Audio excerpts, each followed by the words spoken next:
He could literally feel his blood pressure rising with every heartbeat. Without thinking, Scott reached for his wallet. He pulled out an old, faded photograph and studied it carefully, comparing the facial features of the man he held in his hand to those of the man sitting just a few feet away. Without even realizing it, he took several deep breaths as his anger intensified. His mother, who was sitting at the table across from him, was alarmed by the sudden change in his demeanor. "Honey, what's wrong? Are you okay?"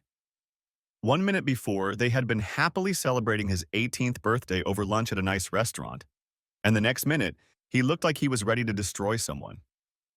"That's him," he uttered, looking over his mother's shoulder. He could feel his face reddening with rage. "Who, dear?" She was shocked by the photograph he held out to her. "Where did you get it from?" "From my grandmother a long time ago," he replied. "It was tucked into the back of one of her old photo albums," he explained, rising slowly from his chair. He didn't even hear the panic in his mother's voice. "Where are you going?"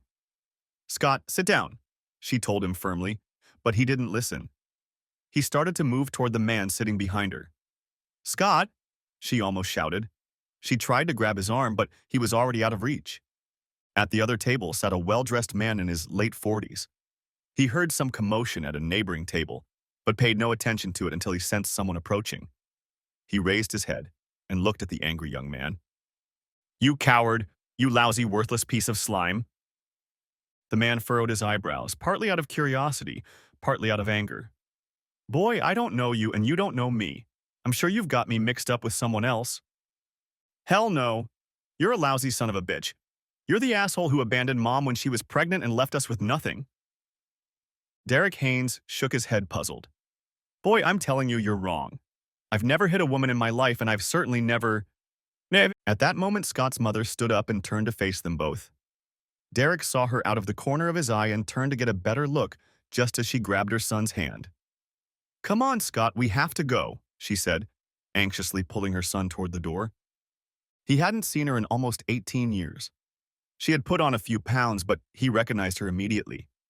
She was the reason he'd battled depression for over 5 years. Anne, wait," he called out, standing up quickly.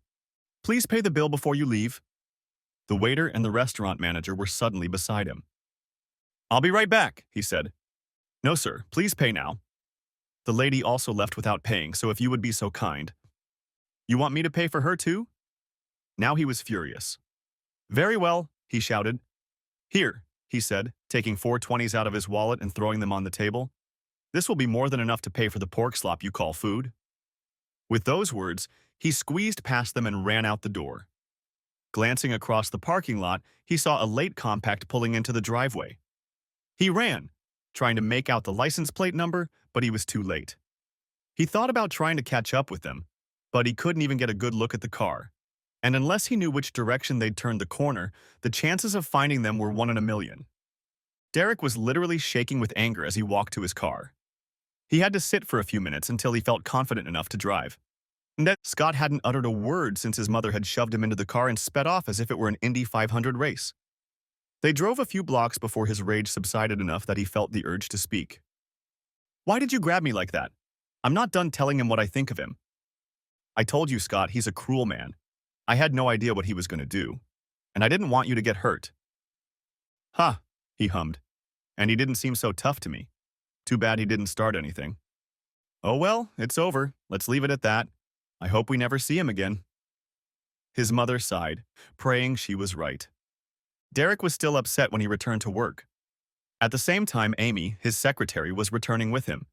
She didn't notice anything at first. "Did you have a good lunch, Derek?" "Not really," he replied curtly, briskly walking past her into his office. His attitude surprised her. For as long as she'd known him, Derek had always been a pretty cheerful person, even when things weren't going well. She followed him into his office and sat down. "Derek, what's wrong? Did you have an accident or something?" "No, not an accident, but something worse. I was eating when this guy came to the table and started calling me names." "Calling names? You mean bad names?" "Yeah, he called me everything he could. I had no idea who he was, but I'm sure he wasn't done with the insults when my ex-wife showed up and dragged him out the door. I think that guy might have been my son." Amy tried to remain calm, but this was shocking. "Your son? I didn't even know you had a son. I wish I could say it's a long story, but it really isn't. One day my wife got pregnant with my child, and the next day she was gone. She just packed up her things and left. I never saw or heard from her again until today. Oh, Derek, that's awful. I'm so sorry. Thank you. It was a long time ago. I'm still not sure it was him. Hell, I don't even know if she had a boy or a girl. She probably already had other kids, but that kid looked about her age. I think I might have caught them in the parking lot if it wasn't for the manager of that dump. He and my waiter stood right there and wouldn't let me go until I paid not only my bill, but theirs as well. I couldn't believe it. I'll never set foot in that place again. Where did you eat? At DeMar's, on Bass Road. They must have thought you were running a scam. A scam? Yeah, think about it, Derek. Three people sitting at two tables, one is arguing with the other. Two of them leave without paying for their food, and the third goes after them without paying for his. The three of you can jump in your car and drive away laughing your asses off.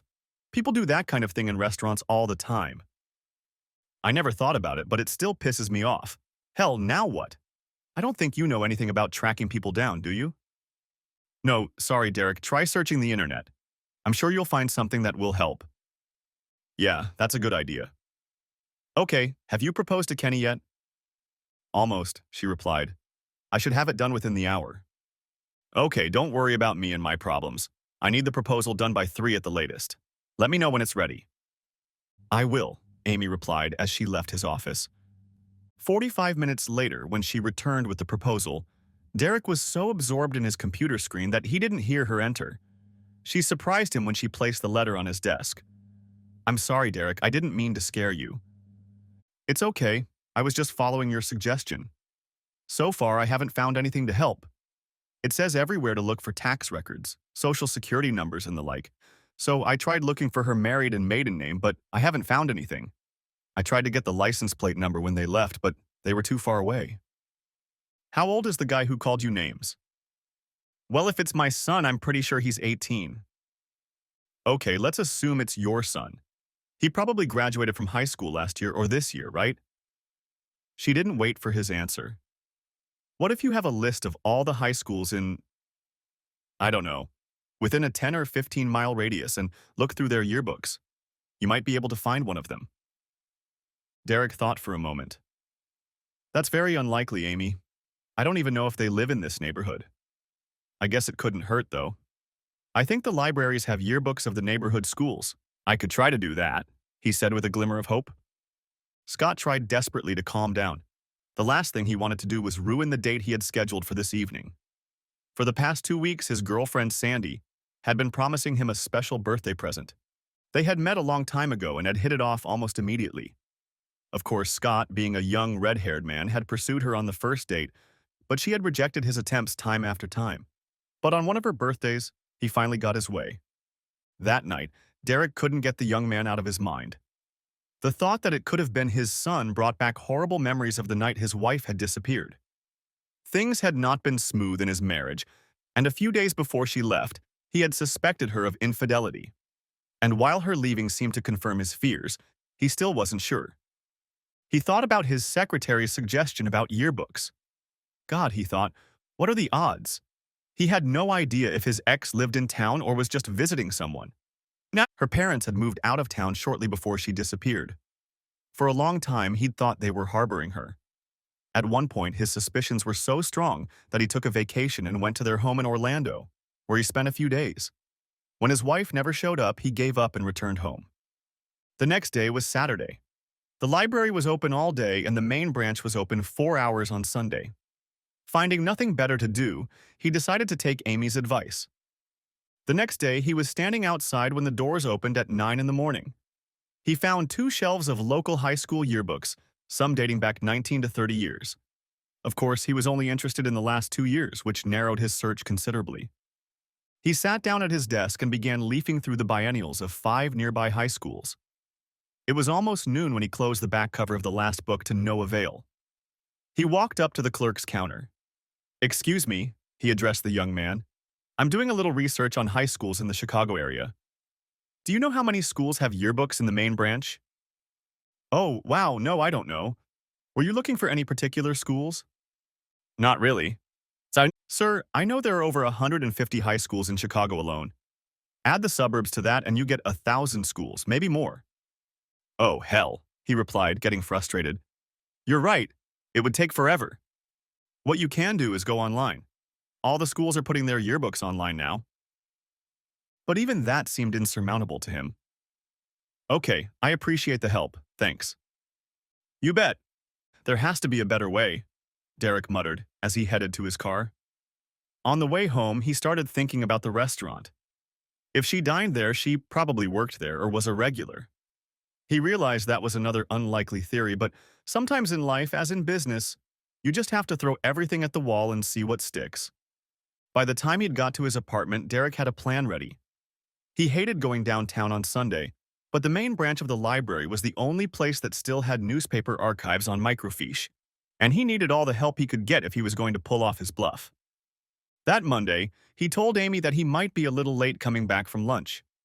As he was entering the restaurant, his former waiter approached him. Sir, I'm sorry, but Derek didn't let him finish. I want to see the manager right now, he said firmly. I'm sorry, sir, but he's busy right now. And you're going to have to... If I walk out of here, I'll go straight to the police and charge you and your manager with aiding and abetting a kidnapper. That made the pimply-faced waiter freeze in place. He stammered, searching for something to say, but Derek didn't give him the chance. The woman you interrupted the other day kidnapped my child, and she managed to escape thanks to you and your boss. If I don't talk to him right now, I'll be back with the police and you both can talk to them. Derek could see that the waiter was clearly out of sorts, and that made him at least a little relieved. Please wait here, sir. I'll see if the manager has time to speak to you, he replied in a shaky voice. A moment later, the young man returned and invited Derek to follow him.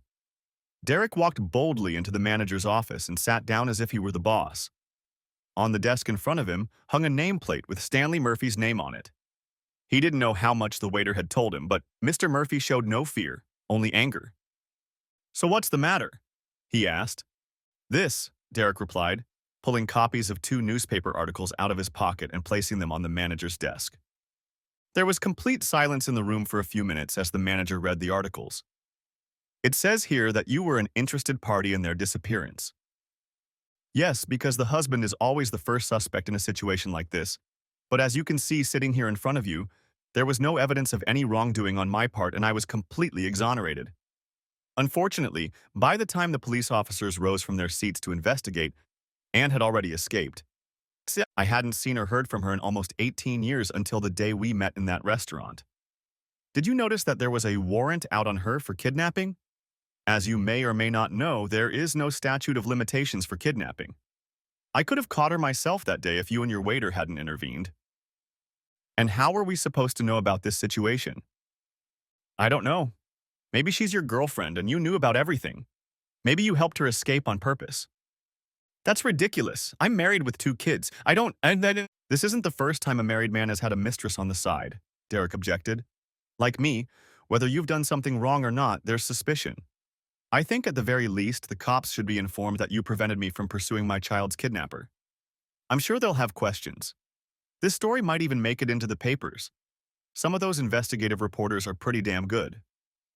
Okay, you and I both know that the only reason we stopped you was to keep you from leaving without paying your bill. What? Not just my bill, but the bill of my son's kidnapper. Nothing like rubbing your victim's face in the dirt, is there? Did you and her have a good laugh afterward? It was obvious from the look on Derek's face that the manager realized that this situation could cause some very bad press. Okay, what do you want? Money, I assume? Jesus, you're dumb as a rock. How did you even get to be a manager? This is my son we're talking about. No, I don't need money. I need your cooperation. I want to know if she's been here before or her or the boy. I want to know if you have her credit card receipts. Derek pulled out an old photograph he used to print posters, asking for information about her whereabouts at the time of the crime. Here, he said, holding it out to the manager. I realize it's an old photo, but it hasn't changed that much. I want you to ask your employees if they know her, and if they've seen her here before, and if she shows up again, call me at once. Here's my business card. My cell phone number's on the back. So are you helping me or not? Yes, of course, and I apologize to you. We had no idea what was going on that day. Not accepting the apology, Derek was about to leave, but stopped. You know what? I've changed my mind. I need the money. I want to be reimbursed for her bill. The manager nodded to Derek, pulled a piece of paper from his desk drawer, and wrote on it. Then he pressed the intercom button. Julie, ask Billy to come into my office, please. A minute later, the pimply-faced waiter was there. Billy, take $80 from the register, give it to this gentleman, and replace it with this cashier's check. He turned to Derek. Go with Billy and he'll give you your money back. I'll show the picture to our staff and ask if anyone has seen it here before or has any information about it. I'll contact you if I hear anything. Derek thanked him and followed the waiter. Amy saw the smile on his face as he entered the lounge. Good news? Not really, but I got my money back from the restaurant. Oh, I thought you found a lead for your son. No, I took your suggestion and went to the library, but I found out there must be 1,000 high schools in the area. The clerk advised me to go online. Later today, I'll talk to Paul, the programmer in the neighboring department, and see if he can put together an algorithm, or whatever it's called, to scan all the graduates named Scott. If I have to do it myself in my spare time, it's going to take months. When Derek walked into Paul's office after lunch, he found him sitting at his desk. Hi, Derek. Have a seat. What can I do for you? Paul, I need your help on a personal matter. I'll pay you, of course. What do you need, Derek? I'm looking for an 18-year-old guy named Scott. I'm assuming he probably graduated from one of the nearby high schools within the last 2 years. I need a program that will scan the high school graduates and pick out all the Scotts. How many schools are we talking about? I don't know. I talked to the clerk at the library and he thinks it could be as many as 1,000. That got Paul's attention. 1,000 schools? He almost shouted, rising in his chair. When you said the nearest schools, I thought you meant 10 or 15. Of course, I haven't studied the matter yet, but I suppose it would take weeks or months to write such material. It's not something I can do out of friendship, Derek. Even if I cut my usual fee in half, it could run into the thousands of dollars. Do you even have a list of schools? No, I thought you could just give the computer a circle in miles or something. Derek, have you ever heard the expression garbage in, garbage out? The more information you give the computer, the more accurate the analysis will be. There was no way Derek could hide the disappointment on his face. His friend realized it immediately. Look, I'll do a little research and see what it all means. Maybe I'll find some shortcuts, test them, and let you know. Derek felt himself back against the brick wall. I'd really appreciate any help you can give me, Paul. This could be my baby. Derek told his friend the rest of the story and left, taking Paul's promise to do what he could. When Derek returned to his office, his secretary could see that he was losing hope. Sitting down at his desk, he leaned back in his chair, closed his eyes, and took a few deep breaths, trying to calm himself down. What did he say? Opening his eyes, he saw his secretary standing in the doorway. He wasn't too encouraging. He said it could take months and cost me thousands. I have to admit, Amy, I blew it. Seeing me like that, she must have been frightened. She's probably 3 states away from me now, and I'm not even sure the baby is mine.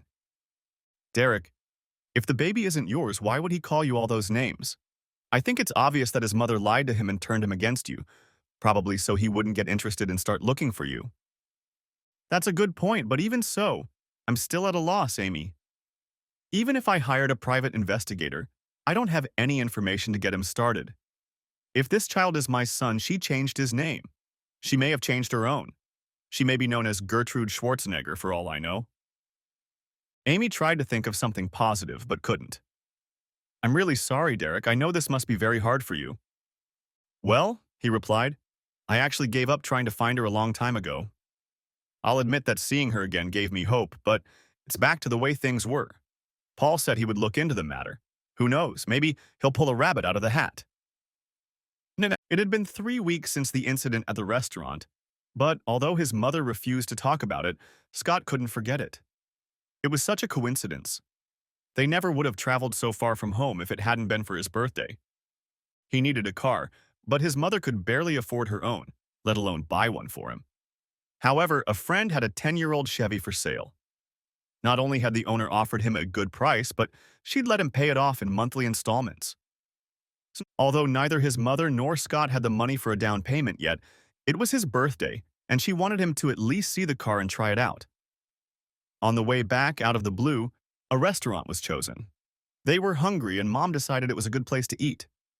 The fact that she had dragged him out of the restaurant before he had a chance to tell the old man everything he thought of him still bothered him. Scott wondered if that knucklehead ate at that restaurant often. Now that he had his own car, he could go back, but it was almost an hour-and-a-half drive.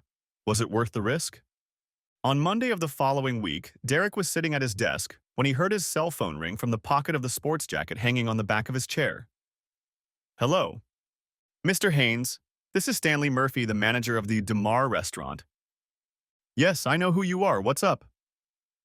The manager had already told him a couple weeks ago that his staff had no information about either the woman or the boy, so Derek was a little surprised to hear it again. The boy you asked about is in the restaurant right now. Right now?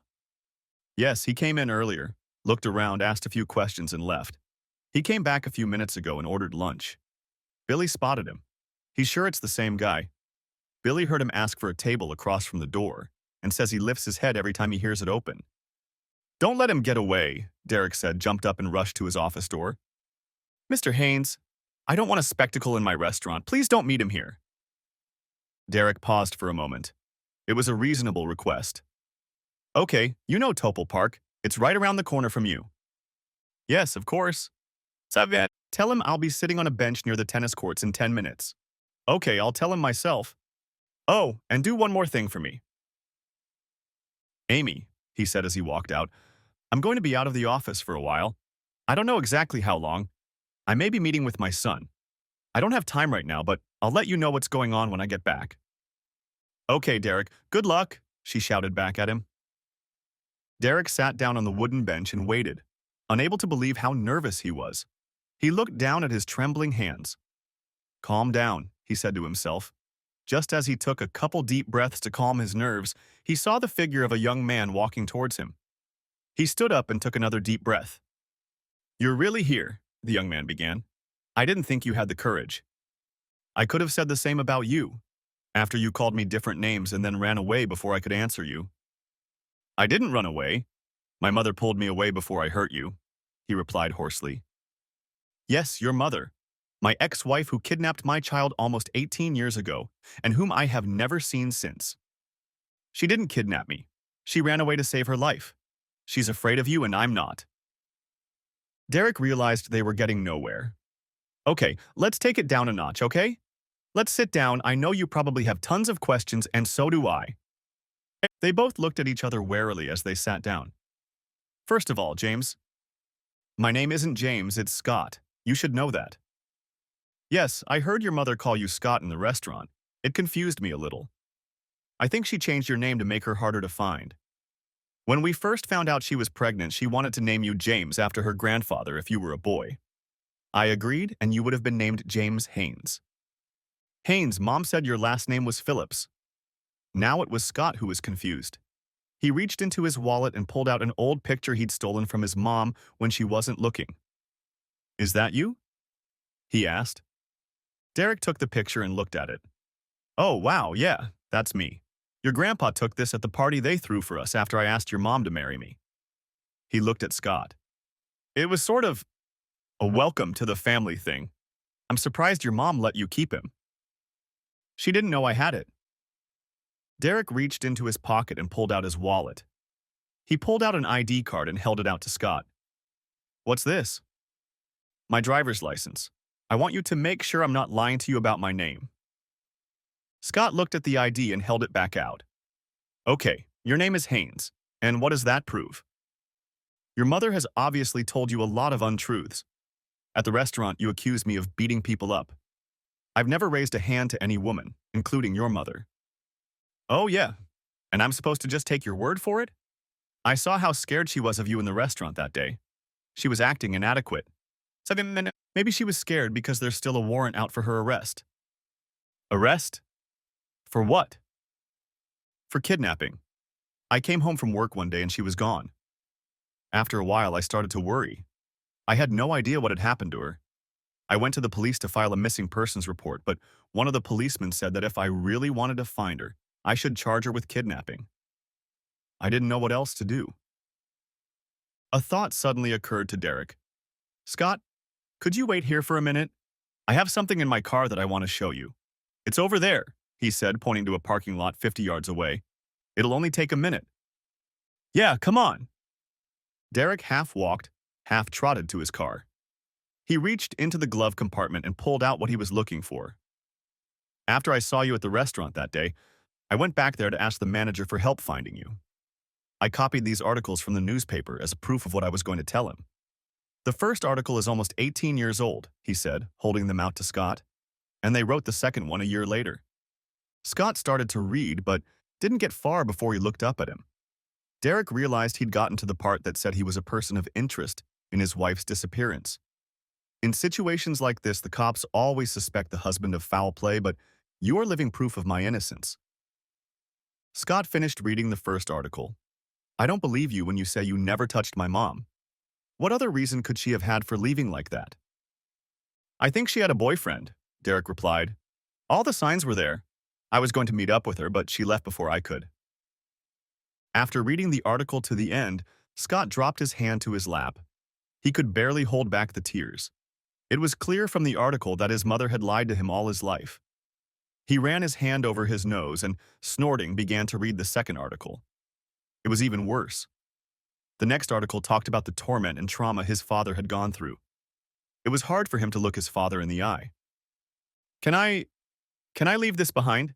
Scott asked, still looking at the newspaper clippings in his hand. Yes, of course.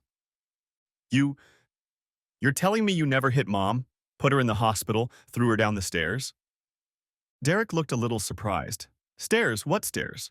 We lived in a small 2-bedroom house on a quarter-acre lot. We didn't have stairs unless you counted the 2 small ones on the back porch, and your mom never saw a hospital while she was married to me. Scott's heart was breaking, thoughts swirling in his head, and he didn't know who to believe. His mother had raised him.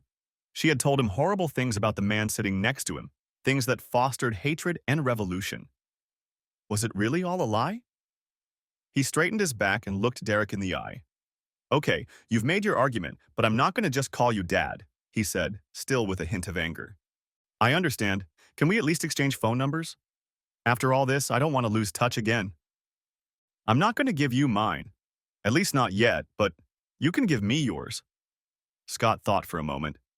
Is there really a warrant out for my mom? Yeah, as far as I know, he's still out there. Can you get it canceled or annulled or whatever you call it? I don't know, I'm not sure. You prove to me that the warrant no longer exists and that she won't be arrested, and I'll give you my phone number, but only after that. Okay, I'll see what I can do. Here's my business card. On the back is my cell phone number and personal email address. When can I expect a call? I don't know exactly. I have some questions for my mom, probably in a week or two. In the meantime, do something about that warrant. Even if Mom admits she lied to me, you and I will never have a relationship if I have to worry about her going to jail. And I need some proof. Something that says the warrant is extinguished. Okay, I'll start working on that. Both men stood up. Derek held out his hand and Scott thought for a moment, trying to decide if he really wanted to shake it. He had hated this man his whole life, but now it seemed that hatred was misguided. He took Derek's hand in a firm grip and gave it a quick shake before turning and walking back into the restaurant. Derek was unspeakably happy to see his son after all these years, but at the same time he was afraid that the boy's mother would convince him of his lies again, convince him never to call or contact him again. Amy waited anxiously at her desk for her boss to return. She was married with 2 children and couldn't even imagine how he felt. Have you seen him? She asked as soon as he appeared in the doorway. Yes, he seems like a nice kid, but he's not doing well. You wouldn't believe the lies Anne told him. She told him I threw her down the stairs, and there are no stairs in our house. Why did she say that? Who knows, Amy? Do you know any good lawyers? No, why? What do you need a lawyer for? Scott is worried about Anne going to jail. He won't even talk to me until I get the warrant lifted. I'll see what I can suggest, Derek. 30 minutes later, she returned to his office with a piece of paper and held it out to him. I have a friend who works for the county sheriff's department. She said all 3 of these guys are criminal defense attorneys with good reputations, but the one on top is the best. He looked at the names. Amy, I don't know what I'd do without you. Thanks, I'll call that first guy right now. Derek had to outline the case to the receptionist before connecting with a lawyer. He fully explained the situation and was told the warrant would be canceled with no problem. He said both the district attorney who brought the charges and the judge who signed the warrant had long since retired, and since the warrant had been sitting unmoved for so long, he couldn't imagine a judge who just wouldn't sign it. He would take care of the paperwork and file it with the court at the end of the week. Derek was now $1,200 poorer, but he didn't care if it meant maintaining his relationship with his son. Late Friday night, he heard his cell phone ring again. Hello? Mr. Haynes, this is Julie from Mr. Beck's office. He asked me to tell you that he had no trouble getting the warrant for your ex-wife's arrest canceled. I have the receipt and the papers of the canceled warrant as proof. Would you like them mailed to you, or would you like me to come by and pick them up? How long will you be there? I'm here until 5. I'll see you in half an hour. 25 minutes later, Derek walked into the lawyer's office and picked up the documents. Now all he had to do was wait for his son to call again. Scott, are you okay? You've been awfully quiet since you got back from your trip recently. Where did you even go? You've been gone a long time. I was just driving around the neighborhood, Mom. Wanted to get used to the car. How is it? Does it drive okay? Yeah, it drives great. Thanks again. You're welcome, honey. Just drive carefully. That's all I ask. I will, Mom. I promise. That evening, Scott's mother wasn't the only one who noticed that he had become quiet. Sandy sensed something was wrong, too. Scott, what's wrong? Did I do something wrong? You've been really quiet the last couple days. Since their meeting on the park bench, Scott had been trying to act normal, but he clearly wasn't very good at it. He just couldn't stop thinking about what he'd been told. He didn't want to believe it, but his father had been very convincing, and the newspaper articles pretty much backed up his story. He almost confronted his mother a couple times, but then backed off. He just wasn't ready yet. He wanted to talk to Sandy about it, but he and his mother had become very close over time, and he wasn't sure he could trust her not to say anything. In the end, he decided to skip the bullet. He needed someone to talk to. It was eating him up inside. Sandy, if I tell you something very important, can I count on you to keep it to yourself? Especially, you mustn't tell my mom. I need your solemn promise. She looked at him skeptically. Jesus, Scott, what have you done? Does this have anything to do with the car? No, it has nothing to do with the car, and I haven't done anything. Well, nothing wrong anyway. Do you promise? I'm serious, Sandy. If I can't believe you won't say anything, then I won't tell you. Scott, we're a couple, and couples aren't supposed to keep secrets from each other. True, but we're also supposed to be able to trust each other. If I tell you and it gets to my mother, I'll never be able to trust you again. She pondered this for only a few seconds. You're right, yes. I agree to keep it to myself. That's it, he thought to himself. I saw my father the other day, my real father. I know, you already told me that. No, I don't mean when we ran into him at the restaurant. I've seen him since then, just a few days ago. And what did you do? You didn't beat him up, did you? No, we sat and talked. Sandy, his version of what happened is very different from what my mother always told me, and I'm inclined to believe him. I know she lied about his last name. It's not Phillips, it's Haynes. He showed me his driver's license. He also gave me some newspaper articles that were published when Mom left. According to them, she gave him hell. And what Mom always said about him throwing her down the stairs, according to him, there were no stairs in that house. He thinks she had a boyfriend and ran off with him. I wonder if it was Jack. When I was little, I thought he was my father, but when he left, she told me he wasn't. I was only 4 or 5 at the time, and my mom said he was just a friend who helped her get away from my real father, who treated her badly. From then on, every time I asked a question about my real father, she just said he was an abusive man, and she didn't want to talk about him. Sandy wasn't convinced. So you met this guy once and you're willing to throw your mother under the bus? First of all, he replied with reproach in his voice, he's not that guy. He's my father. And secondly, I don't throw anyone under the bus, but I think I deserve the truth.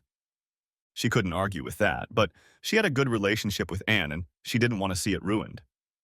Scott, I'm sure your mother lied about the names to protect you. Yeah, okay, I understand, but she could have told me the truth when I was old enough to understand. She didn't need to keep lying about it. I'm just wondering how much of what she told me was a lie. You know there's a warrant out for her arrest. What, a warrant? For what? Kidnapping, yeah. He had a warrant for my kidnapping when she left. I don't want my mom to go to jail, so I told him he had to drop the warrant if he wanted to see me again, but I think it lends more credibility to his story. I'll tell you, Sandy, if you had been there and seen him, I think you'd believe him too. He just doesn't look like the man Mom described, not at all. Scott, this is your mother we're talking about. Whatever she did it because she loved you and wanted to protect you. Don't forget that. Yeah, I know. It's just, I don't know if what he says turns out to be true and she's been lying to me all this time. Hell, Sandy, he lives an hour and a half away. We could have had some kind of relationship when I was growing up. Well, you need to talk to your mom, Scott. Ruminating about what's true and what's not is not going to lead to anything good. I know you. You won't rest until you get answers, so talk to her. Tell her what he said and see what she says. I'll talk, but only after I'm sure there's no warrant, just in case she freaks out and goes after him. Sandy had hoped to have Scott between her legs by then, but it didn't look like that was going to happen. Instead, she suggested going to a show. Maybe that will distract you for a while, she said. By the time the show was over, it was too late to get a room, but that didn't mean they couldn't find a quiet place to park. It had been more than a week since Derek had gotten the arrest warrant canceled, and there was still no call from his son. He was starting to worry.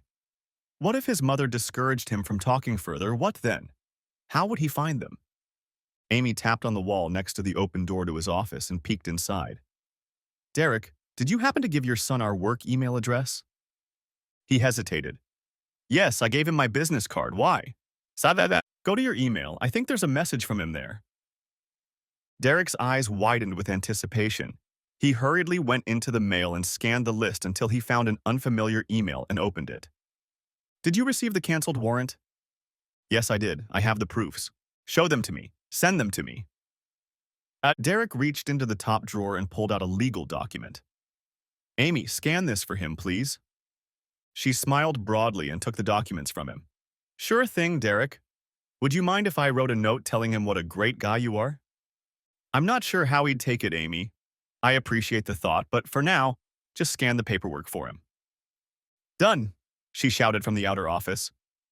Now all that was left to do was wait. That was the hardest part. He tried to go back to the sales report he'd been working on before Amy's announcement, but he was having trouble concentrating. About 10 minutes passed. Derek, he's back, Amy called out from her desk. He nearly broke his finger pressing the mouse button. Looks like he's real. I can send you the name and number of the lawyer who handled him if you want. No, it's okay. I believe you. I'll get back to you. Okay, when? He waited for a response, but there was none. Once again, he had to play the waiting game. In the evening, Scott stopped by Sandy's house to pick her up. As his mother had taught him, he went to the door and rang the bell. Sandy's father answered and gestured for him to come in. He didn't say anything, but Scott got the impression that he knew what they were doing. I think they know, he said as soon as they got into the car. She realized what he was talking about. She'd gotten the same impression. Honey, we're both over 18 now, and they'd be fools not to guess what we've been up to. Besides, I think Mom heard me on the phone the other day. I talked to our family doctor and got a prescription for birth control pills. Really? Yes, she said with a wide smile. Scott hated the thought of having to face his mother. All his life she had tried to be a good mother to him and sometimes replaced his father. He was grateful for everything she did, for all the sacrifices she made for him. But he had to find out the truth. He knew he couldn't put it off any longer. He wanted her to be calm, so he waited until the weekend when she was free from work. He gave her Saturday to relax. It was a Sunday afternoon he would never forget. Mom, I need to talk to you about something very important. She reached for the remote and turned off the television with a slight sigh. She had expected this and was sure she knew the topic of conversation. After all, what could be more important to a young man than wanting to marry the girl of his dreams? But she wasn't ready to give that up just yet. She had already rehearsed her speech about waiting and hoped it would convince him to stay single for a few more years. What she wasn't prepared for was her son's reaction when she asked what he wanted to talk about. I want to know the truth, Mom. Please don't be angry, but I saw my father a couple weeks ago. I talked to him, and his story is very different from yours. He has newspaper articles from back in the day that say you just walked out. One of the articles says the cops thought he killed us. He went through hell, his friends abandoned him, and he lost his job. When the cops finally let him go, they issued a warrant for your arrest on kidnapping charges. She sighed. I had no idea there was a warrant for my arrest. Don't worry. I asked Daddy to cancel it. He said he thought you left with some guy. Was it Jack? Tears were already coming to Anne's eyes. Every day of the previous 18 years, she had lived in constant fear of this moment, praying it would never come. But it had. She knew her son wasn't an idiot. Trying to keep lying was hopeless. It was time to pay for her sins. The truth she was about to reveal would be bad, but even then she wouldn't be able to tell him the whole truth. What she would tell him would be hard enough for him to hear as it was, and the whole truth would probably turn her son against her for life. Yes, honey, it was Jack. Mommy, how could you do that? It's not like Daddy ever hit you, threw you down the stairs or anything. No, honey, I'm sorry, your father never raised his hand to me. Then why? He started to break down into a scream. Tears flooded his eyes and streamed down his face. Why do you say things like that? You ruined his life for years. He could have been put in jail for something he never did. His mother felt not only her own agony, but her son's agony as well. She felt slightly dizzy and had to take several deep breaths. I didn't know about it, sweetheart. I had no idea they would try to accuse him in such a way. Then why all the lies about him treating you so badly? I only told that to your grandparents. I needed an excuse. I couldn't tell them I had fallen in love with another man. They would never have accepted it. They would have disowned me. And I wanted you to know your grandparents. That lie worked so well on them that when you got older and started asking questions, I told you the same thing so you wouldn't hate me. I'm sorry, sweetheart. I'm so sorry. He lives in Arlington Hills, Mom. He works near the restaurant where we saw him. Even if you didn't want to be married to him anymore, he and I could have had a relationship. We could be father and son, go to games together. He could come to my graduation. I know, honey. I was being selfish, but I tried to fix it. I tried my hardest to be the best mom anyone could ever dream of. While his mother was struggling to minimize the damage, Scott had other concerns. I thought you said you fell in love with Jack, so does that mean you had fun with him while you were married to Dad? She needed more excuses. Honey, I don't think your dad loved me anymore. He worked all the time. When he was home, he was tired all the time. I felt lonely and unloved. Jack was a friend of a friend. He would sometimes come over and keep me company during the day. We became close and loved each other. I left the way I left because I felt guilty. I just couldn't face your father. But honestly, I couldn't imagine that anyone would think he killed us. It's ridiculous. I thought he would find someone new and move on with his life. It never occurred to me to ask if he was married, Scott replied, but I know he had to see some kind of psychiatrist. I didn't realize he was in so much trouble because of me. Honey, I'm really, really sorry for what happened. All I can do is apologize to you and hope you'll take my efforts to be a good mother into consideration. Scott was devastated. Sure, after the conversation with his father, he suspected that much of what his mother had told him was a lie, but the realization that she had cheated on his father while married was hard to bear. I need to get out of here. Honey, I don't think that's a good idea.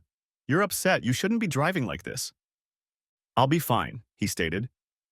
The anger in his voice was obvious. Scott, please, please, honey, don't hate me. I won't survive if my son hates me, she sobbed. I don't hate you, Mom. But I can't believe you lied to me like this. All my life you made me believe my father was a monster. I hated him, and now I find out it was all based on lies. He headed for the front door, but stopped to look back at his mother, the only parent he had ever known. She was sitting on the couch, covering her face with her hands. Her body was shaking. She was sobbing like a child. He briefly wondered if he should leave her like that, but realized there was no way he could stay in the same room with her, at least not now. Clear Lake, Indiana, was a small, red-cheeked town with nothing of interest except the lake itself. There was a large parking lot adjacent to the public boathouse. Scott wanted to be alone and figured he'd have a better chance of privacy here. He settled into the back of a large pickup truck with a boat trailer. There, he was completely hidden from prying eyes. He adjusted the car seat so that it reclined back as far as it would go and leaned back, trying to relax. It was no use. He felt tears streaming down his face. He had been through some tough times as a child, but nothing could compare to what he was experiencing now. All he could think about was how much he missed his father. He looked out the windshield at the cloudless blue sky and thought about how, lying in bed at night, he had fantasized about his imaginary father advising him on what to do in whatever situation arose that day.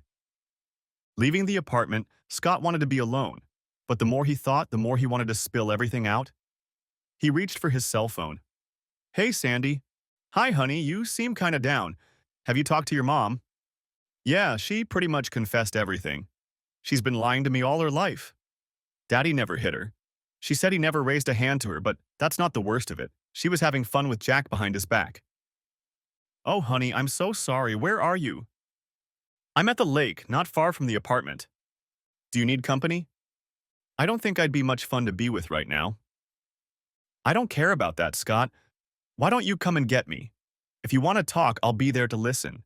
If you don't, well, that's fine too." Sandy looked out the window.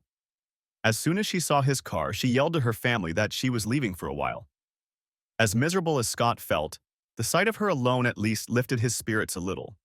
Scott was determined that he wouldn't snap in front of his girlfriend, but he couldn't contain his emotions when he told her about the conversation with his mom.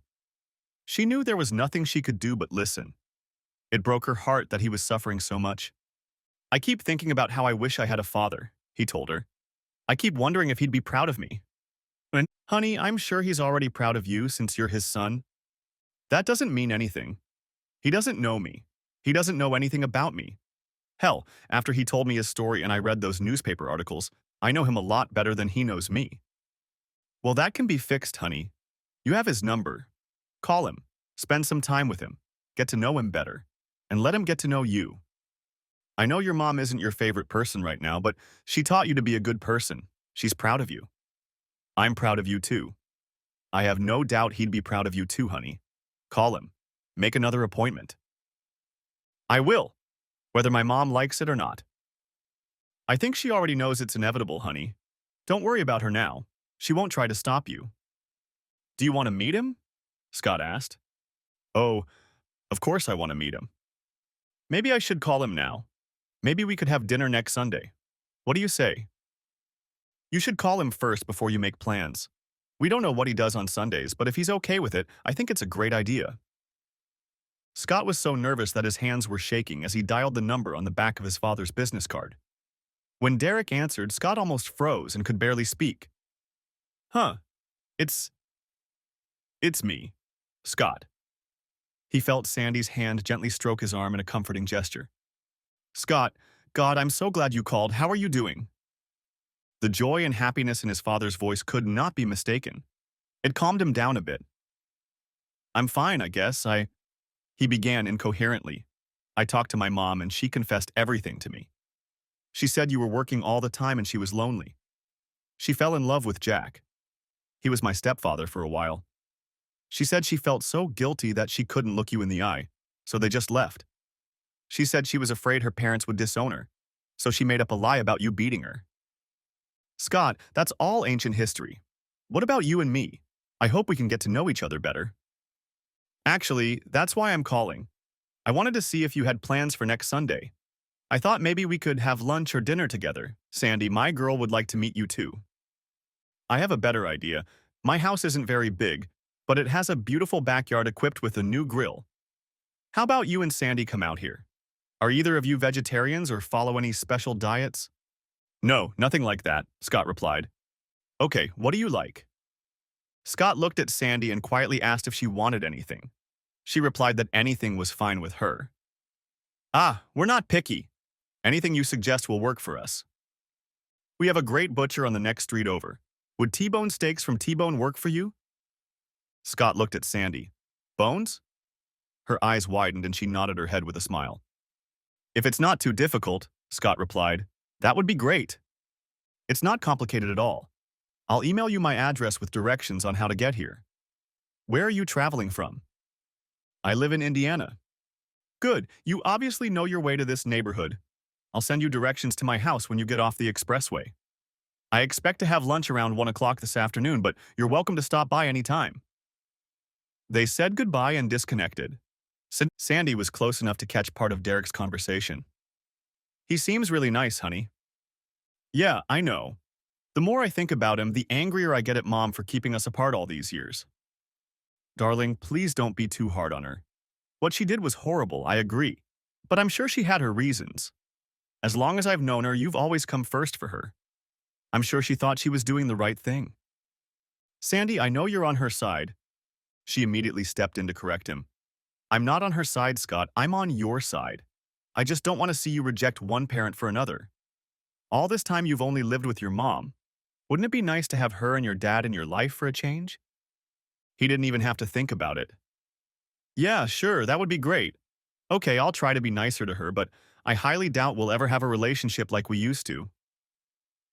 The next day, Derek felt like he was walking on air as he entered his office. The last few weeks had been hard on him, so Amy immediately noticed the change in his mood. "Did you have a good weekend, Derek?" "Yes, of course," he replied with a wide smile. "My son called yesterday. He's going to come down next Sunday and bring his girlfriend. We're going to have a barbecue." "Derek, that's great." "Yeah, but I'm a little nervous. I don't have any experience as a father, and this deal with his mother scares the hell out of me." While I always expected her to run off with the guy, there was always the possibility that they'd get kidnapped or something would happen to them. Not that I wanted anything to happen to them, but there was always an element of doubt that she hadn't just dumped me. And then I find out that not only did she leave me for someone else, but she's been lying to my son all these years, telling him all sorts of horrible things to turn him against me. Amy, I hate her now more than ever. I'm not even sure hate is the right word. What I feel for her goes beyond hate. Scott said on the phone that he talked to her and she admitted that she lied. I told him it was all in the past, but it really wasn't. This whole scenario has spiraled, and I'm afraid I'm going to say something that will push him away. Derek, what good is it to hate her so much? Amy, I can't help how I feel. I can't just shut down. It's not that easy. I'm even mad at myself for falling for a woman like that in the first place. I can't believe I was so blind. Isn't that what they say? Love is blind. Derek, you have to let go of that hate. I'm not saying you have to forgive her, but you're right. Even if you don't say anything, Scott will feel that hatred for his mother, and it could affect your relationship with him. You may even have to communicate with her at some point. And what will you do then? You have to find a way to get over it. Derek was so excited about the possibility of bonding with his son that he didn't even consider the possibility of being around his ex again. The thought both terrified and infuriated him at the same time. For the rest of the day, Derek's mind was swarming with thoughts and emotions. After work, he didn't feel like going home right away, so he stopped by his favorite restaurant, Plato's. Unconsciously, a smile appeared on his face when he saw Tom, the owner of the place, working as a bartender. He had always liked Tom. "Hey Derek, rough day?" "Is it that obvious?" "It's just that I've never seen you here on a Monday before." "Just Monday?" Tom grinned. "So are you still drinking your usual on Mondays, or do you want something stronger?" "I've had enough of my usual, Tom. Thanks." "Enough!" Tom turned to grab a mug from the refrigerator and fill it from the faucet. "Here you go," he said, placing the icy mug in front of Derek. "So what was it that knocked out a successful entrepreneur like you so much?" "According to Reader's Digest, my ex-wife. For the first time in 18 years, I have a chance to have a relationship with my son, but I'm afraid that the intense hatred I have for my ex-wife will ruin everything." "Why do you hate her so much?" "It's a long story, but to summarize, she left me when she was pregnant with my son, without a note, without warning, without anything. I came home from work one night and she was gone. I never saw her again until we happened to run into each other at a restaurant a few weeks ago." "Wow, yeah, that's even worse than the story with my ex-wife." "What did yours do?" "Hit me with a sharp object, see?" he said, extending his right forearm so Derek could see the scar. "Holy cow, Tom. Did she just do that?" "No, she didn't just do that. I almost destroyed her boyfriend," he grinned. "Oh," Derek replied with a smile. "Unfortunately, I'll probably never get that chance. My ex ran off with a guy named Jack Wilson, but he's on the run now too. He dumped her a few years after she dumped me." "Ha! Poetic justice, as they say." "Yeah, I guess, but that doesn't help my situation. Suffice it to say, there are other circumstances, but I've never known I could hate someone the way I hate her. It scares me. I know what you mean, Tom confirmed. I did think about putting the brakes on their car after the divorce. Then I thought that if I was lucky, they'd kill some other poor bastard and they'd survive. You should see a psychiatrist. That's exactly what I did. Huh? Derek grinned. I went to one for 5 years after she left me. That guy really helped me. Did he help you? Well, he was a she, but yeah, she helped. Not to mention I ended up marrying her sister. Derek laughed at this turn of events. Is she still practicing? Yeah, she says she's going to keep practicing until she gets her way, Tom replied with a chuckle. He grabbed a napkin and pen from behind the bar. I don't have her number handy, but here's her name. Her office is just off North Avenue in town. Thanks, I think I'll give her a call, he said, finishing his beer. They said their goodbyes, and Derek headed home. This week had been hard on both Scott and his mother. He hardly spoke to her at all. She wished she had someone to talk to and ask for advice, but she couldn't afford a therapist and she didn't have many friends. She couldn't talk to any of the ones she had because that would mean confessing what she had done. And she didn't stand a chance of that. She hated going to bed at night when there was nothing to distract her. No matter how tired she was alone with her thoughts and regrets. She kept telling herself that she must be crazy. Derek may not have been the most interesting guy in the world, but he loved her. There was no doubt about that. If she'd had as much common sense and maturity then as she had now, she would never have cheated on him. Not with Jack, not with any of them. Yeah. At the end of the week, when Scott told his mother that he and Sandy were going to visit his father, she didn't like it, but she couldn't stop him even if she wanted to. She begged her son for forgiveness again, but deep down she knew it would never be the same between them. She tried to make a brave face and asked him to convey her deepest apologies to his father. Scott agreed. He picked up Sandy and headed for Illinois. Taking the expressway and pulling up to his father's house a little after 11 o'clock, he had Sandy read him the instructions. Derek kept his eyes on them as he got ready and was out the door almost immediately. As he greeted them, he felt like a kid at Christmas, almost running off the porch. He didn't want to rush things. He knew Scott would have to get used to it himself, but he couldn't contain his enthusiasm as he shook his son's hand. Hi, Scott. I'm so glad you called. He looked at the beautiful girl to his right. And this must be Sandy. I'm so pleased to meet you, he said as he shook her graceful hand. Greetings to you both. Come in. He led them into his modest 3-bedroom ranch house and showed them around. I know it's not much, but it's comfortable, he told them. Looks pretty good to me, Scott commented. My mom and I live in a small 2-bedroom apartment. The best part is right here, he said as he led them through the kitchen and back door to a large, beautiful terrace overlooking a manicured, fenced lawn. Wow, Scott and Sandy said at the same time. I have a buddy who's a carpenter. We built it together shortly after I bought the place. Sandy turned Scott's attention to the other side of the deck. Look, honey, he's got a hammock over here. Yeah, Derek replied with a slight chuckle. Believe it or not, I sometimes sleep here when the mosquitoes don't bother me. Believe me, Sandy replied, I'd sleep here all the time. It's so quiet and peaceful here, you can't even hear the cars. Yes, the houses here are built in such a way that they serve as a kind of sound barrier.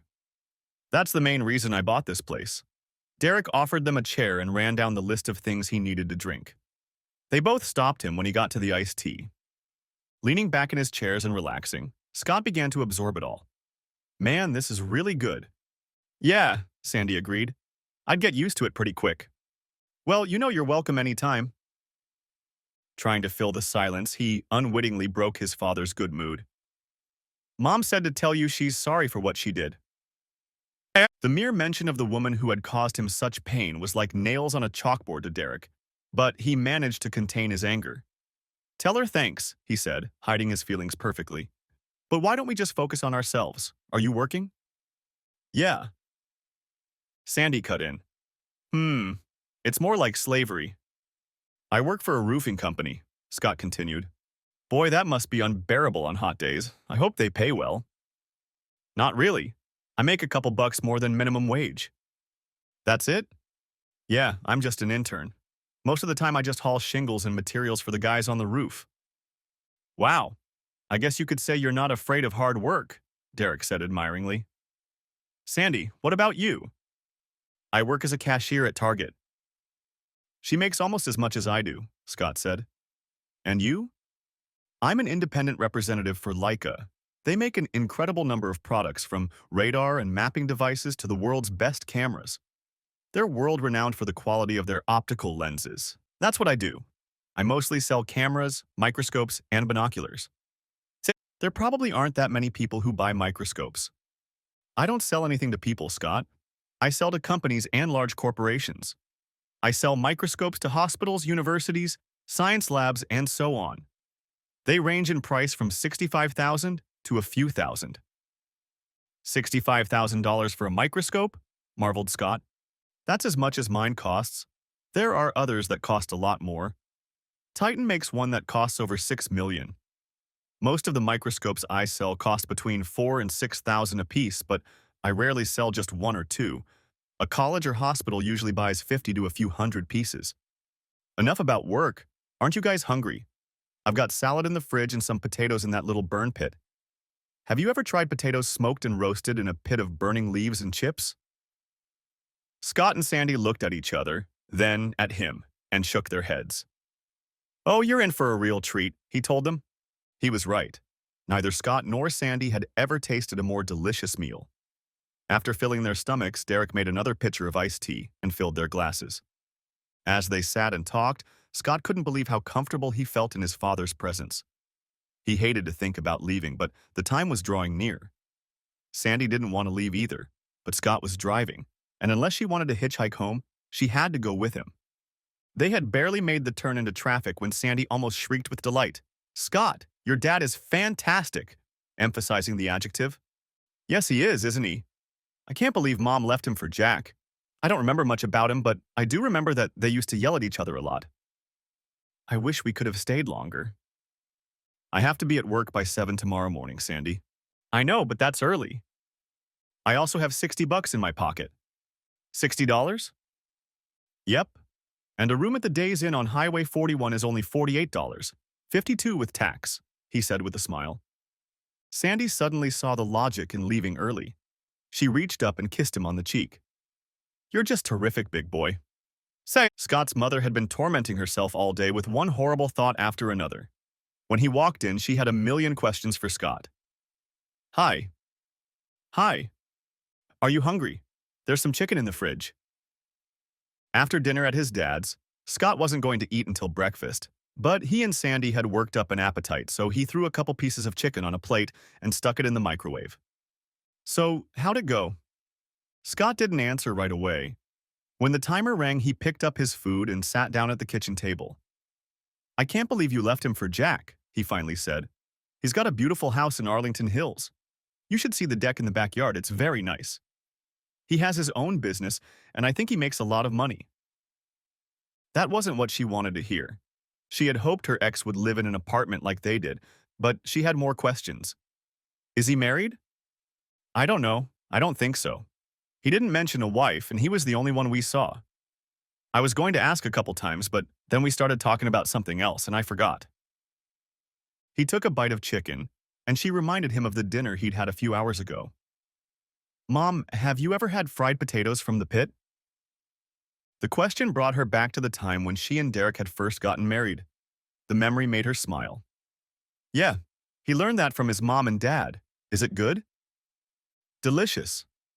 He finished the chicken and put the plate away in the sink. I'm going to read for a while and then go to bed. We'll be working on the roof in Porter tomorrow, so I'll have to get up early.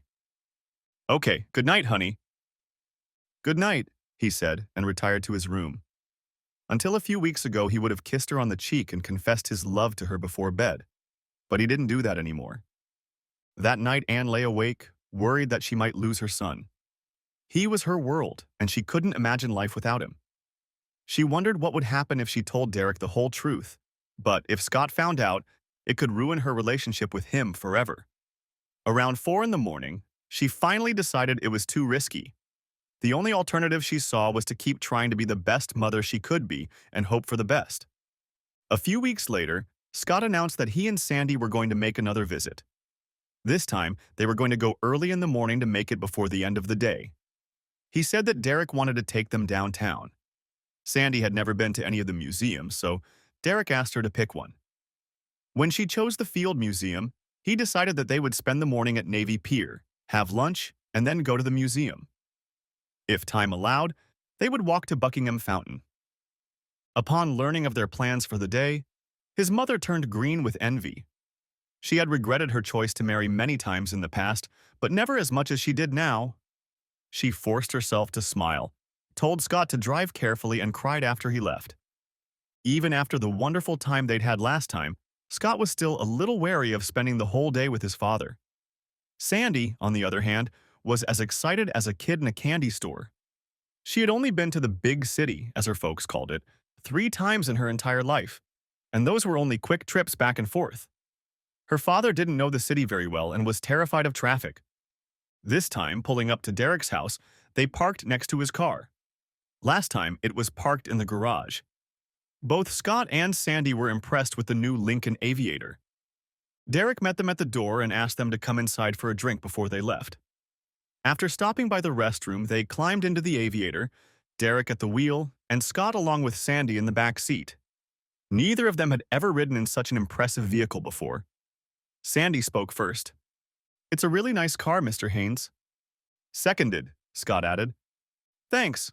I've only had it for 3 months, but so far I'm very happy with it. It's a plug-in hybrid. Believe it or not, it gets over 50 miles on 1 gallon of gasoline. With a full charge and a full tank, the range is over 1,000 miles. I travel a lot in my line of work, so it's nice to not have to stop at gas stations as often. It's also comfortable to drive." "Jesus," he heard Scott mutter. He found a radio station that everyone liked, and they drove downtown. Both Sandy and Scott were fascinated by Navy Pier. At first, they just wandered around it window shopping and slowly made their way along the pier until they got to the giant Ferris wheel. Derek surprised them.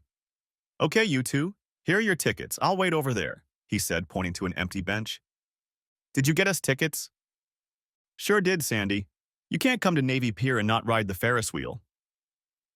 They thanked him, and Scott took Sandy's hand, but she hesitated a little. I don't know, Scott. I rode the one at the county fair, but this thing is huge." "Come on, Sandy, don't worry. Hundreds of people ride that thing every day. I want to see the view from the top." "Oh, okay, but if I die, I'll come back to haunt you," she joked, but in a shaky voice. He could almost feel her fear as they climbed into the enclosed gondola. He wrapped his arms around her and she pressed herself against him. Her body tensed when the ride started with a slight jolt, but by the second Sandy had stopped being afraid and was enjoying the views. "Look, isn't that the Field Museum?" "Yeah, I think so." "Oh, Scott, look over there. I wonder what that is." "I think it's Soldier Field, where the Bears play soccer." "Oh my gosh, Scott, that's so interesting. I hope we get to go back there someday." He pulled her to him, and she rested her head on his shoulder and began to fantasize about their future together. It was about 11:30 when they got off the ride and found Derek. "Are you guys hungry?" Scott answered for both of them. "Yeah, kinda." "Okay, follow me." They made their way through the crowd until they were at the edge of the pier next to a very large boat. The name on the side read, Odyssey. While Sandy's mouth remained open, Scott asked, "Are we going to have lunch on the boat?" "Yes, it's a dinner cruise. We'll be leaving the dock in about 20 minutes. You've already seen the city from the air, and now you'll see it from the water during lunch." They go out into the lake and circle it on all sides. The whole trip takes about 2 hours. When we get back, we go to the museum. "This must be the most beautiful city in the world," Sandy said as she got off the boat. "Yeah," Scott confirmed. "We need to hurry," Derek said. "The museum closes at 5. By the time the museum closed its doors, both Scott and his father were giggling every time Sandy said something, because it was always the same. "Oh, honey, look at this." And, "Oh, wow."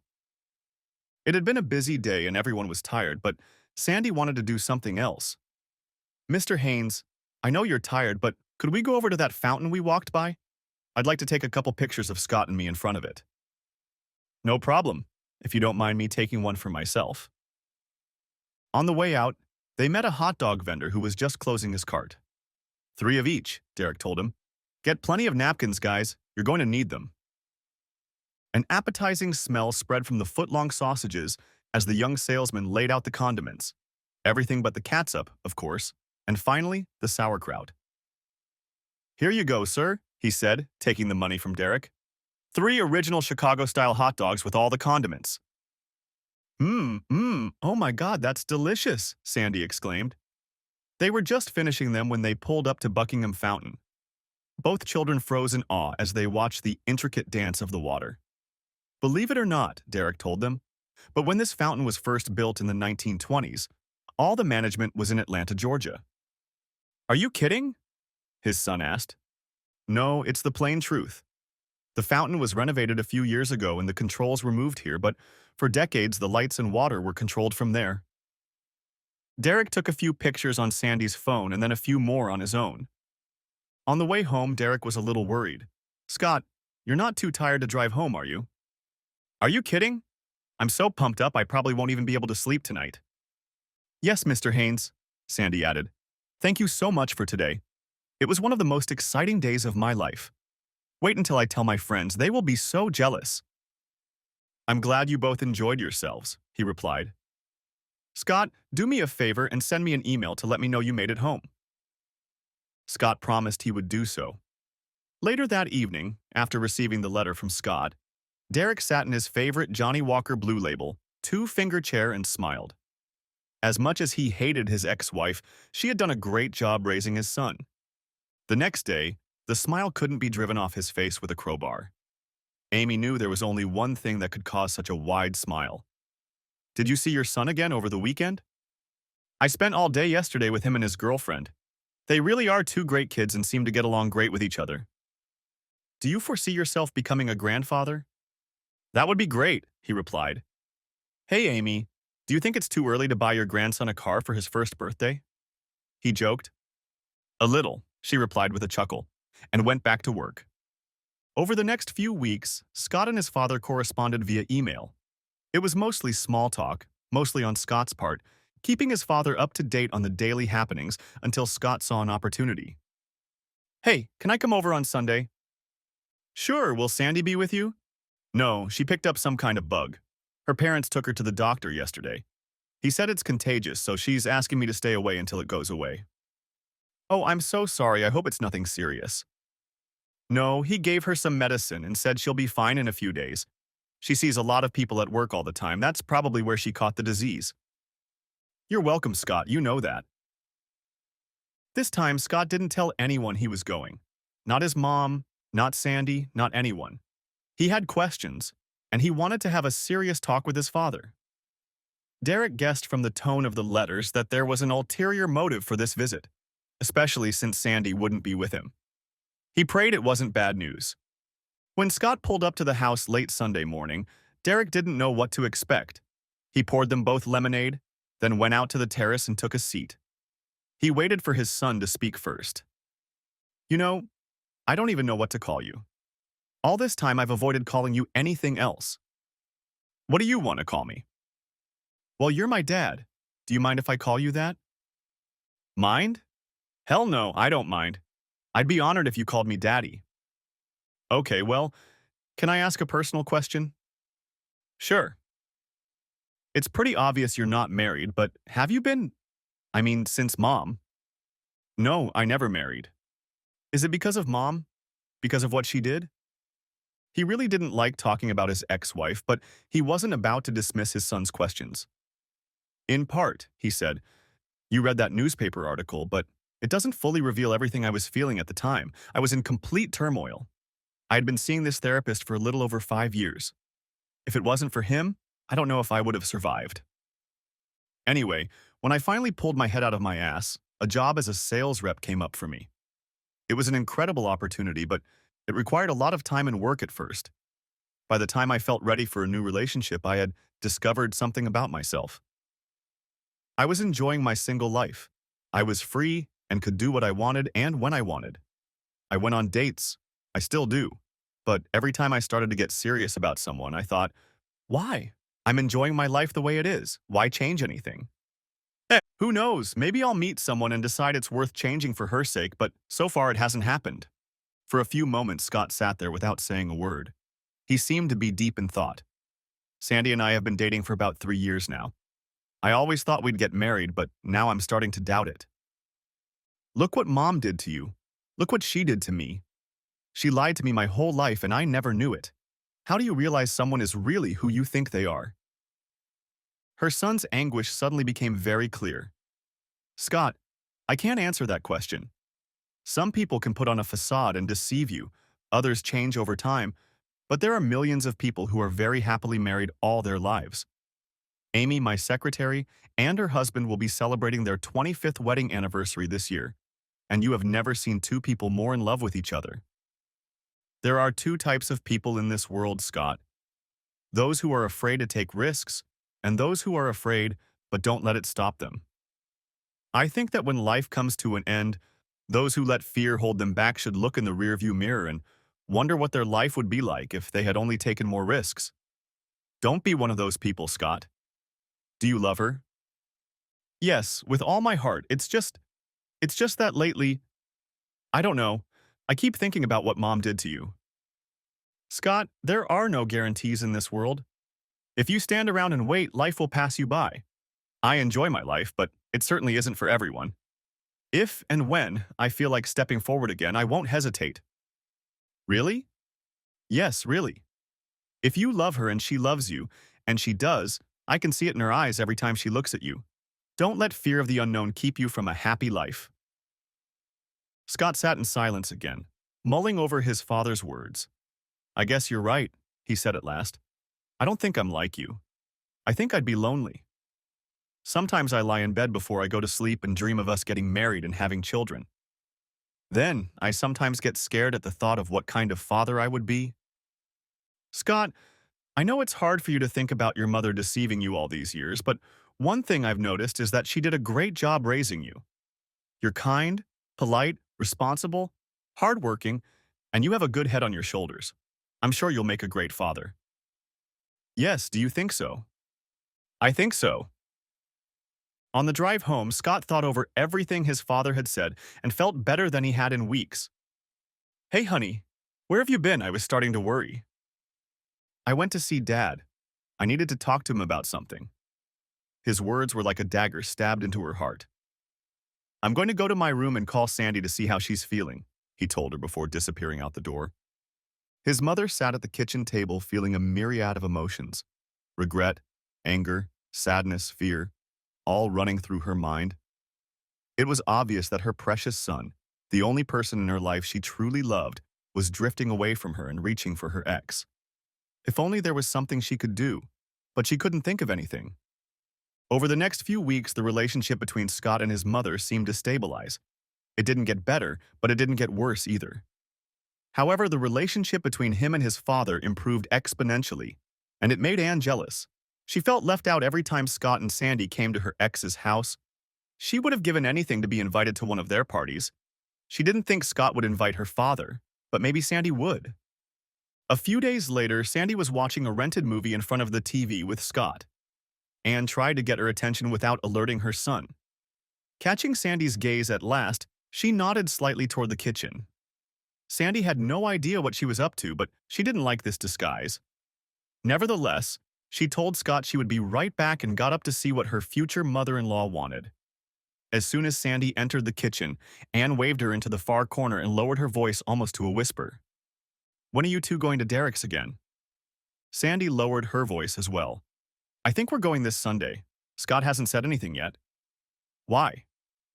Maybe you could put in a good word for me, she pleaded. I'd like to see Derek again and apologize to him in person. I doubt that will happen, Mrs. W. Derek doesn't even like to talk about you. I don't see him inviting you over to his place. It wouldn't hurt to just ask him, would it? Just do it when Scott's not around. I don't think he'd like that. Mrs. V, I'm not hiding anything from Scott. I'm not going to do that. What are you two up to? Scott surprised them both. Your mom wants me to ask Derek if he'll invite her the next time we go to his house. Scott looked at his mother. Forget it, Mom. I wouldn't insult him with even a question. I just want to apologize to his face, that's all. Mom, your apology means nothing to him, not after what you did. Okay, it was just an idea. Yeah, but I'm starting to feel like I have a real daddy. You're my mom. And even though you've lied to me and kept it from him all this time, I still love you, but if you somehow mess up my relationship with him, I'll never talk to you again. Son, please don't say that. I can't stand it. Then stay away from Daddy. Anne realized two things from this conversation. First, her son was still very angry with her, and second, she couldn't count on Sandy as a reliable ally. She felt more alone than ever before. That Sunday, Scott and Sandy did go to visit Derek and had a great time as usual. Later that week, Scott received a call from Sandy during his lunch break. This was unusual. She rarely called him during the day. Hi, honey. How are you doing? Hi, Scott. Her voice sounded weak in the receiver like she was crying. He was immediately concerned. What's wrong, honey? I don't want to talk about it over the phone. Can you come right after work? I need to talk to you. Sure, honey, I'll be out right at 5, but I'm back in Porter. It'll take me a little while to get there. Take your time, Scott. I don't want you to have an accident. I'll be here when you get here. Okay, hun, I'll see you then. He was very worried when he passed out. He had no idea what had happened, but something was wrong. When the clock struck 5, he didn't even wait for the others. He just yelled out that he was leaving and jumped into the car. As he pulled up to the house, he rang the doorbell, and the first thing he noticed when Sandy opened the door was her bloodshot eyes. She was definitely crying. Honey, what's wrong? He was interrupted by her father's voice. Come in, Scott. We're in the kitchen. He looked at Sandy, who gestured for him to follow her.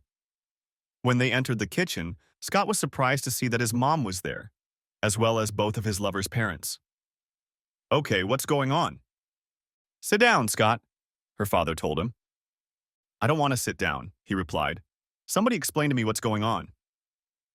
Everyone looked at Sandy. She raised her head and looked him in the eye. Honey, I'm pregnant. Pregnant? But yes, I know, I'm on the pill.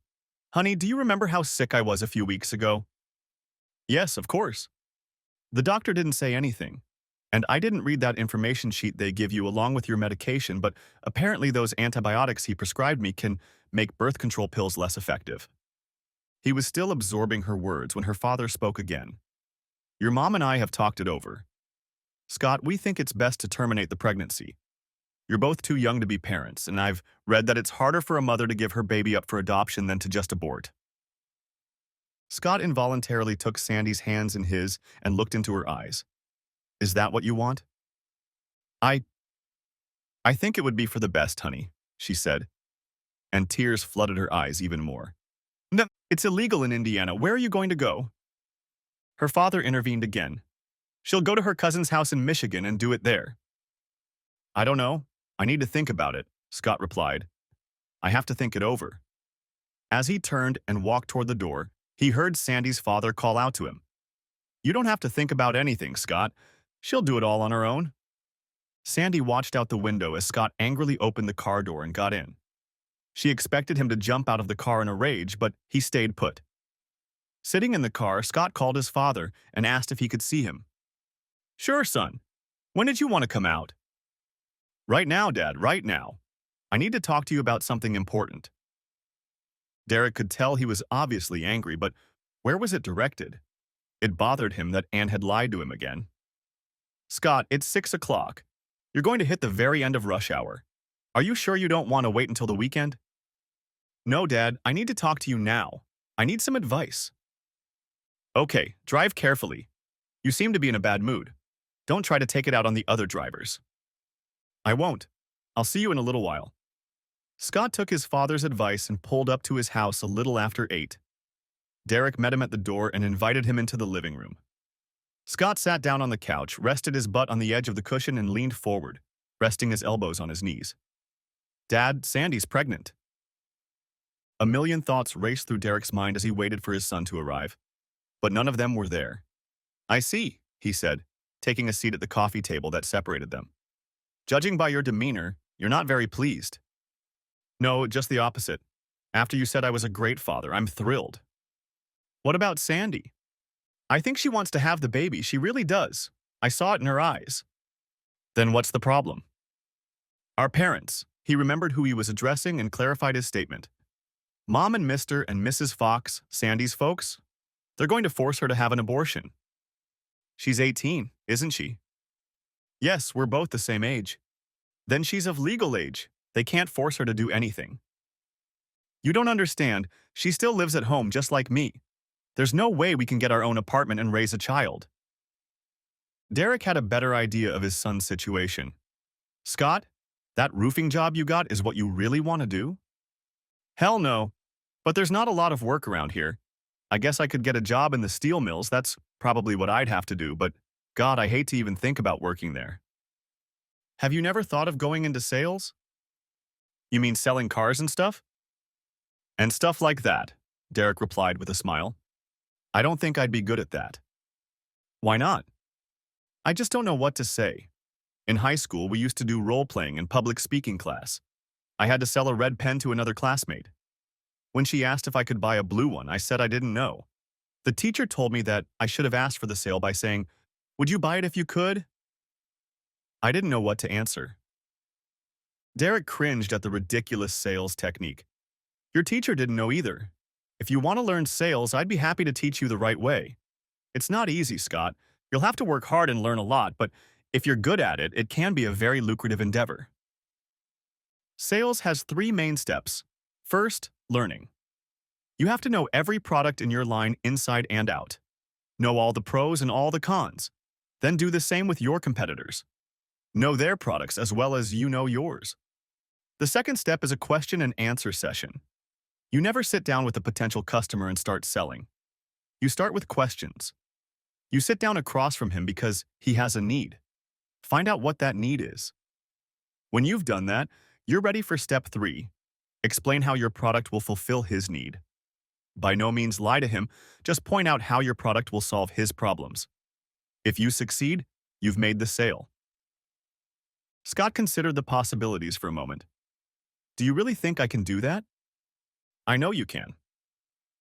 They talked some more and worked out a plan to teach Scott sales skills.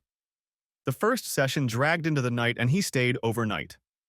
The next day, Scott was sick. The second time, he called Sandy. He made sure she was alone and asked if she really wanted an abortion. She cried and answered, "No." "That's all I wanted to know," he said. "Don't worry, honey. It's going to be okay. I'm at Daddy's right now. I'll be home in a couple days." Scott spent the entire day with his dad on sales calls. After each call, Scott asked the right questions. Derek could tell that his son had already internalized some of the points and was learning quickly. In the evening, they went out to eat, and Scott had a pile of questions for his father. When they got home, he called Sandy. He was full of confidence and enthusiasm. "Sandy, don't let your parents make you do anything. Everything will be fine, I promise." "But Scott, what about us? Trust me, honey, please. And whatever you do, don't have an abortion." "But Daddy is really pressuring me. What am I going to tell him?" "Just hold him off. I'll talk to him myself as soon as I get back." "Are you still at Dad's?" "Yes, but I'll be back tomorrow night." Scott spent the next day with his dad again negotiating sales. He was in awe of Dad's sales skills. He always knew exactly what to say and when to say it. He was shocked when Derek convinced the sales manager of a large sporting goods store that Leica scopes and binoculars were worth the extra cost. At dinner, Scott told his father that he would be heading home right after the meal. "Sandy has been putting off talking to her parents, but I know her father. Eventually, he'll tell her to get a grip or he'll kick her out of the house. I'm going to go right over there and talk to him." "I'll go with you," Derek said, shocking his son. "Tonight?" "Yes, I've devised a plan for you kids that I hope will make him change his mind." "What kind of plan?" "I'll tell you on the way there. Can you come back here after we talk to them? I'd like you to spend a couple more days with me. You're a quick learner, but you still have a lot to learn." Scott agreed to come back after talking to Sandy's parents. On the way, Derek laid out his plan for his son and fiancé. It was almost 7:30 when they stopped in front of the Fox's house. Scott felt good and laughed when he saw the shock on Sandy's face when she opened the door. "Mr. Haynes, what are you doing here?" "Hi, Sandy," he replied. "I came to talk to your parents. Are they home?" Yeah. Who's there?" They heard her father's question from the living room. It's Scott and his father." "His father? Well, let them come in." When Derek greeted them as Mr. and Mrs. Fox, Sandy's father told them to call them John and Lisa. After introductions, everyone retired to the kitchen where Lisa made fresh coffee. Conversation was low-key until Sandy poured everyone a cup and Derek explained the reason for his visit.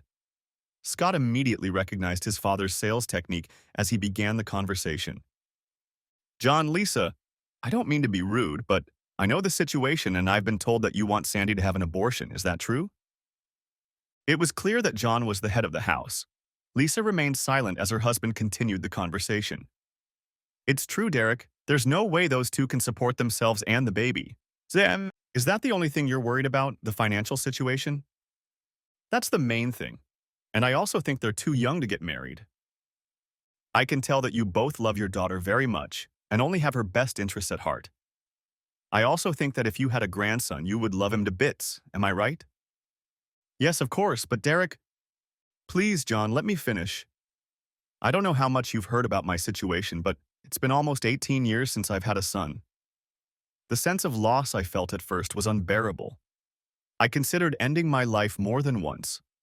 Thanks to a very good therapist, I learned to live with that loss. But those feelings didn't go anywhere. I just learned to function, in spite of them.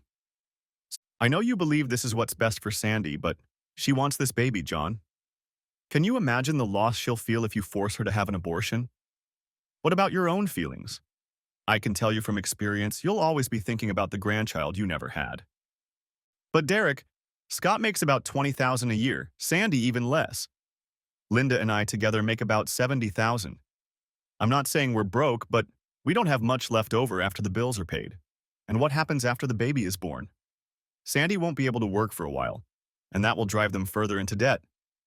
We might be able to help a little, but not much. What will they do? Scott looked around and realized his father was convincing them, seeing the tears in everyone's eyes, even John's.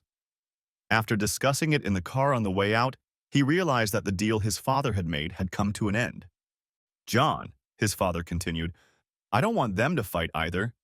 I'm not saying this to brag, but I'm an independent sales representative for a major international corporation. I make about a six-figure sum doing what I'm good at. John and Lisa looked at each other in shock. Derek continued, I'll rent an apartment for them and pay rent for a whole year in advance. All the utility bills will come to me and I will take care of them. In addition, I will take care of the hospital bills. Scott has been traveling with me on trade deals for the last few days. He's gotten the hang of it quickly, and I have no doubt I can make him a great salesman and get him out of this roofing job. Admittedly, it took me years of hard work to get my way, but I think Scott has proven that he's not afraid of hard work, and I'm sure he'll be a good salesman. What do you think, John, Lisa? Should we give the kids a chance? No one needed to ask Sandy what she wanted. She jumped up from her seat and broke into sobs, wrapping her arms around Derek and wailing, Thank you, thank you, thank you. Tears came to Scott's eyes. Lisa was crying too, hugging John. We can't force our daughter to have an abortion, John. We just can't. I know, honey, I know, he replied. John looked at Derek again. Are you really going to do all this? Without even blinking an eye, John, losing a child in any form is something no one should have to go through. Then I guess it's a deal then. Upon hearing this, Sandy and Scott threw themselves into each other's arms and cried with joy that overflowed the entire room. After another cup of coffee and constant expressions of gratitude from the grateful host, it was time to leave. Scott asked if they could go to the apartment so he could get some clean clothes. As they pulled into the parking lot, Derek said he'd wait in the car and made Scott promise not to tell his mom that he'd been there. When Anne heard the news, she too was glad that the abortion wasn't going to happen, but the fact that Derek was the one who had saved the situation was another nail in the coffin lid. Scott hadn't mentioned that his father was there, and his mother hadn't thought to ask. On his father's advice, Scott called the roofing company the next morning and quit. He spent the entire next week with Derek, learning more and more each day. At the end of the week, he couldn't wait to put all the knowledge he had learned into practice. On Saturday morning, Derek took them to a small restaurant that was famous for its breakfast menu. It was the perfect excuse for a conversation. Dad, I've been talking about selling cars for a long time, but you haven't pursued it. Why? There's nothing wrong with it. Everyone needs a car. It's just not the highest paying job, that's all. Yeah, but you said yourself that it took you years to become what you are now. You had to start somewhere, right? Yes, of course. When I was married to your mom, I worked as a salesman at Rick's Camera Sales. That's basically where I learned how to sell. Rick was a master. He sold for another camera store and made enough to open his own. Why? Did they offer you a job?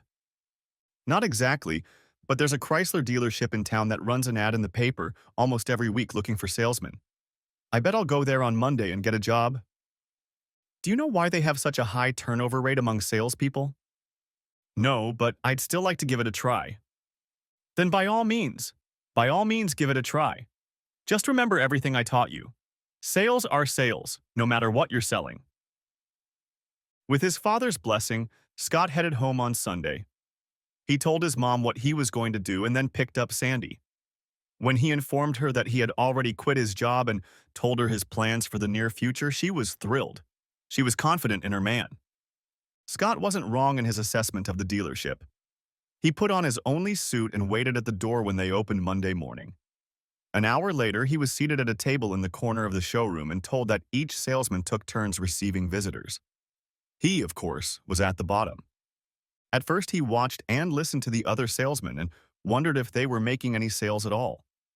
After a while, he walked around all the cars in the showroom and picked up the owner's manuals to study them. Then he got permission to test drive a few cars from the showroom.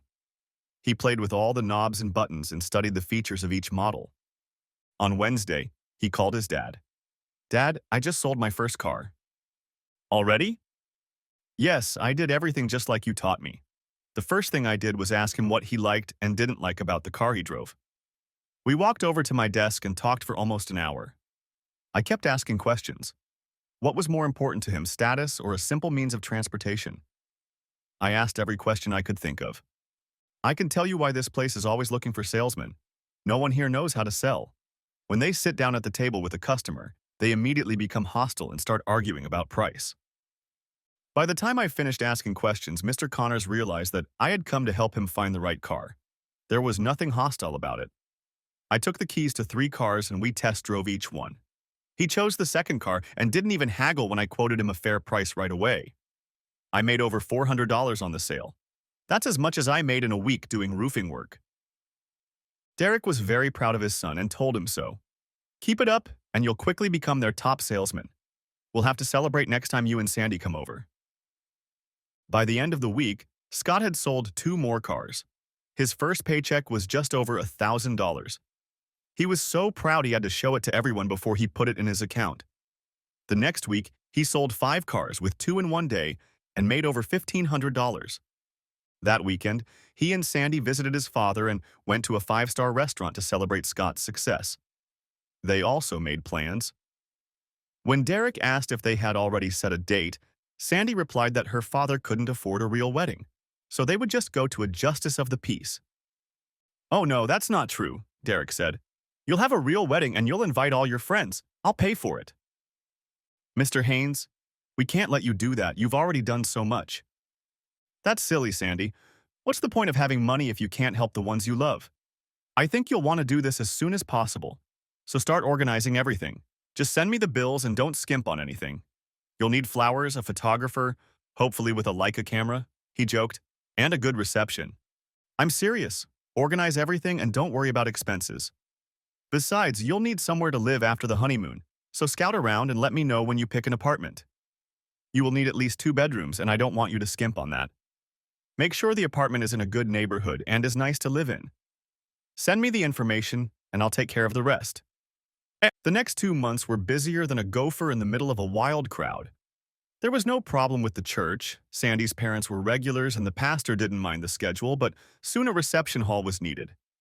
Everyone called around the neighborhood looking for a suitable place. Anne found a beautiful park home with a glass sunroom with plants and flowers. Sandy fell in love with the place as soon as they saw it. There was only one thing bothering Scott. He called his father one evening to give him the latest news, after which he had to ask, "Dad, you're coming, aren't you?" "Of course I'm coming." You know Mom will be there too. I can't help but invite her." "Scott, I knew from our first meeting in that park that sooner or later I'd have to come face to face with your mother. Don't worry, I've prepared." A couple weeks before the wedding, Anne walked into Scott's room and saw the clothes spread out on his bed. Scott, what are you doing? Packing. Sandy and I picked out an apartment and Dad has already paid for it. Sandy will be staying with her parents until the wedding, but I'm going to move in so I have time to get everything ready. That was another dagger in her heart. What are you going to do with the furniture?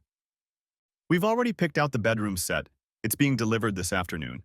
Dad will pay for everything. Tomorrow we'll be looking for a sofa and something for the kitchen.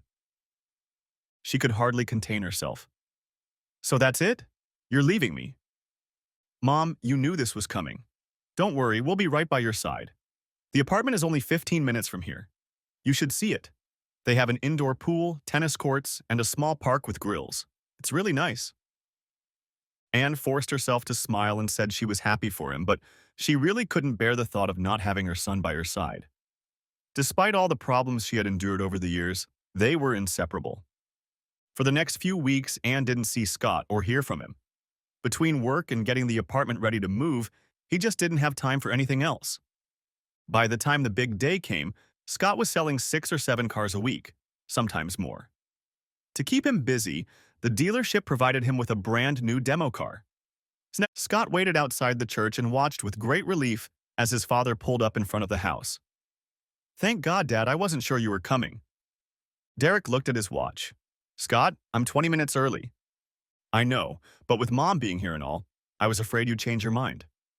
Son, a volcanic eruption in the middle of a typhoon during an earthquake won't stop me from seeing my boy's wedding, he replied with a chuckle.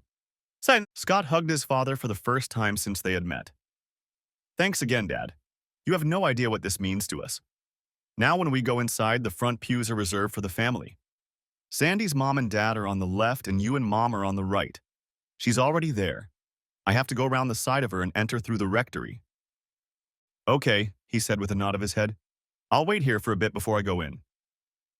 Derek reached into his breast pocket and pulled out an envelope. I know you didn't plan anything for your honeymoon and didn't want to tell me about it, so I gave you this, he said, handing the envelope to Scott. What is it? Open it. Scott carefully lifted the flap and pulled out a travel agency folder. It's a cruise for 4 days and 5 nights. It departs Monday at 5 o'clock in the evening from Miami. Your flight leaves O'Hare early in the morning. Your itinerary is here. I would have booked you for a week, but all the longer cruises leave on Sunday, and I didn't know if you could make it on such short notice. Dad, Jesus, this is too much. Nonsense. Now get over there and marry that beautiful girl. Derek timed it perfectly and sank into the front pew next to his ex-wife moments before the wedding march began. He ignored the first words she'd said to him in 18 years. You don't miss a beat, do you? While Derek sat there, nearly undoing the buttons on his shirt from pride, and focused on the ceremony, Anne's thoughts were on something else.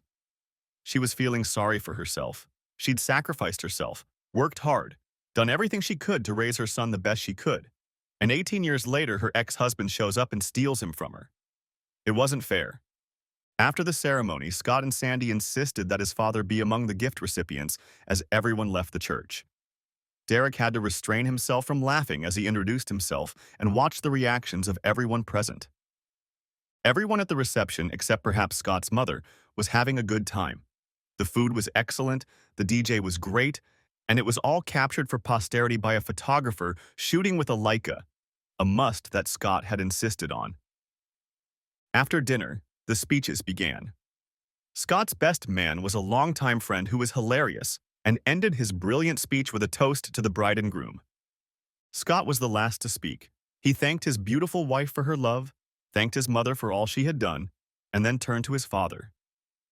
As many of you know, I had no contact with my father for the first 18 years of my life and was only able to make contact with him a few months ago. Other than my fiancé saying I do, meeting my father was the most rewarding experience of my life. He taught me what challenges are and how to not only overcome them, but to recover and thrive afterward. He taught me a skill and gave me a profession that will serve me every day of my life. He taught me that a man, a real man, can overcome the worst that life can throw at you. And he taught me how to be generous and share with those you love. For those of you who don't know, my wedding was paid for by my father. He paid for everything. He also, and Sandy will know this at the same time as you, paid for our honeymoon. A wonderful Caribbean cruise. Sandy gasped, looked at her new husband, then at Derek and muttered, "Thank you." Derek only smiled and nodded.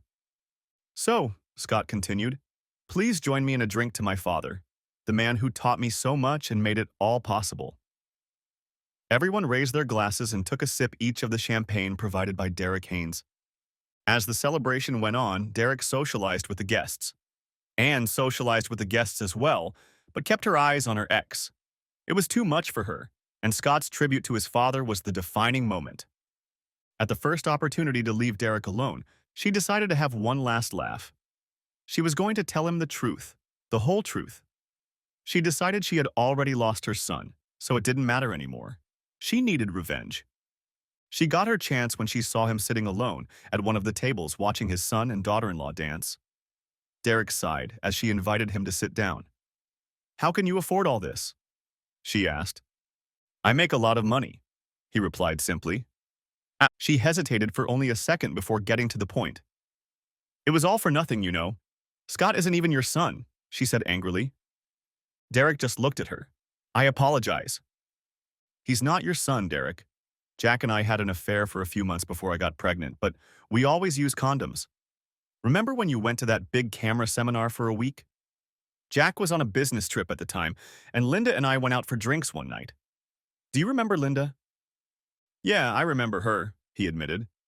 "Well, it wasn't planned, but we met two guys that night and went to her house. We switched partners all night long. A few weeks later, I realized I was pregnant when I had morning sickness for the first time. I prayed it was your baby, but when I did the math, I realized it couldn't be. I got pregnant that night at Linda's apartment. I didn't even remember their names. By then, I already knew you suspected something. I knew you thought I had a boyfriend, and I was afraid you'd do a DNA test after the baby was born. You'd find out it wasn't yours and divorce me. If my family found out I cheated and got pregnant by another man, well, you know my father. He would disown me, and I would be alone. I was scared to death. I thought my only chance was to try and convince Jack that the baby was his. He wasn't the smartest and believed me. For some reason, he was scared to death of you. It was his idea for us to just leave. I was going to leave you a note, but he didn't want to. We went to my folks in Florida and told them you beat me up and made it look like Jack saved me. Everything was fine until Scott needed immunizations to enroll in school. Jack saw Scott's blood type on one of the forms, realized Scott wasn't his, and left. I lived with my mom and dad until they both passed away. I sold their mobile home and other stuff and moved to Indiana because it was cheaper to live there. So as you can see, you're not even Scott's real dad. You spent all that money on someone who was conceived during a one-night stand." Of all the reactions she thought he might have had upon learning the truth, laughter wasn't one of them. "What are you laughing at?" "Okay, let's be clear. You left because you thought you'd have to raise Scott alone, which you ended up doing, right?" "Yeah, but..." "Never." When Scott showed up at the restaurant again that day to find me, the manager called and said he was there. I still wasn't sure he was my son, so I asked him to do me a favor and save the glass Scott drank from. I took a DNA test. Scott is my son. Anne couldn't hide her shock. "You're lying. The test is still at my house. I'll send you a copy," he grinned. "You were always terrible at math." He laughed again and then turned serious. "You're right. I had my suspicions, but I had no proof. If you had stopped seeing Jack when you found out you were pregnant, I never would have known. I doubt I would have taken a DNA test, but even if I had, it would have shown that Scott was my son and we would have lived happily ever after. You're right, Anne. It was all for nothing. You know what they say about the good life being the best revenge? I make 6 figures doing what I love. Last year I toured Europe for a month, and the year before that I rented a villa overlooking Kauai Bay on Oahu. You could have been a part of it all, but instead I took a friend with me every time." Anne felt a neon sign appear on her forehead. Regret? Regret. Tears flooded her eyes and she jumped up and headed to the ladies' room for a good cry. Derek spent the night at the motel and headed home the next morning. He smiled knowing that his son and daughter-in-law would soon be enjoying their cruise. Maybe next year, he thought, they could join Demi and me, and we could all go on vacation together. But Demi was a beautiful woman he had been seeing a lot of lately.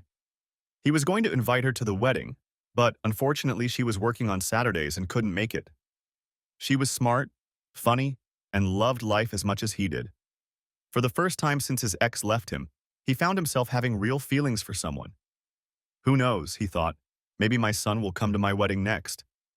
As he pulled up to his house, Derek realized how light he felt.